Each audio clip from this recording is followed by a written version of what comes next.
এই জন্য যুবক, প্রবাসের ভাইরা পরিশ্রম করে টাকা পাঠায়, তুই ভাইয়ের টাকা পাইয়া ভাইয়ের টাকার মূল্য দেস না। এ যুবক ও পরিবার, তোমার স্বামী বিদেশ থেকে টাকা রুজি করে, তার একটা বার জিগাও কেমন কষ্ট করো। টাইম মতো একটা কাপড় পইরা যায়, কাপড়টা আবার বাসায় এসে ধোয়ার সময় পাই না, নিজের রান্নাটা নিজে কইরা খায়, এও ভালো করে খাই না। এই যে গত ঈদুল ফিতর গেছে, অনেক পোলাপান ঈদের দিন ঘরের মধ্যে ঘুমায়া থাকে, মায়ের কথা মনে হলে তার ঘুম আসে না, বোনের কথা মনে হলে তার ঘুম আসে না।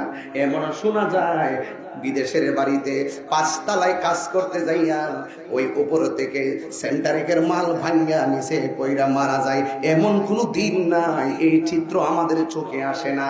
তখন আমরা আফসোস করি, হাই রে যুবক, মায়ের মুখে হাসি ফুটানোর জন্য, ভাইয়ের মুখে হাসি ফুটানোর জন্য, তোর জীবনটারে সুন্দর করে সাজাইবার জন্য তো এই বিদেশের জমিনে আপনি এমন ভাবে পরিশ্রম করে যাচ্ছেন।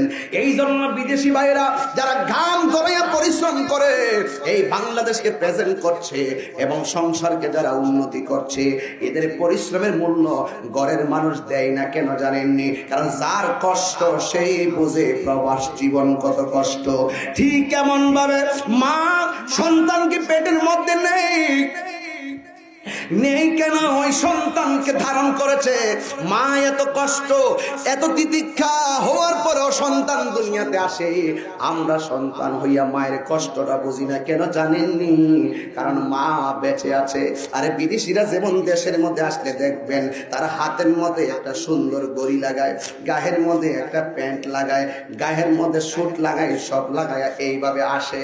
কিন্তু দেখা যায় বন্ধুরে আমার, সারাটা বিদেশের জমিনে তালাশ করে দেখেন, ওরা বিদেশের বাড়িতে ম্যাক্সিমাম ভালো কাপড় পরে না। এরা ম্যাক্সিমাম দেখেন কাজ করতেছে দিনের বেলায়, রাতে ঘরের মধ্যে আসে, এইভাবে দিন রাত কাটাই দিতেছে। আর দেশের মধ্যে আসার সময় কেন নতুন কাপড় লাগায়, ব্লেজার লাগায়, ঘড়ি লাগায়, চেন লাগায়? কারণ এত হাজার হাজার কষ্ট করেছে। এই কষ্টটা যেন মানুষের ঘরের মধ্যে মানুষ বুঝতে না পারে, এই জন্য সাময়িকের জন্য একটা ভালো কাপড় লাগায় আসে। একটাবার খেয়াল করে দেখো, পরিবার যদি থাকে, অনেক পরিবার আছে বিদেশ থেকে স্বামী আসলে তার হাতের দিকে তাকায়, বড় ব্যাগ আসেনি।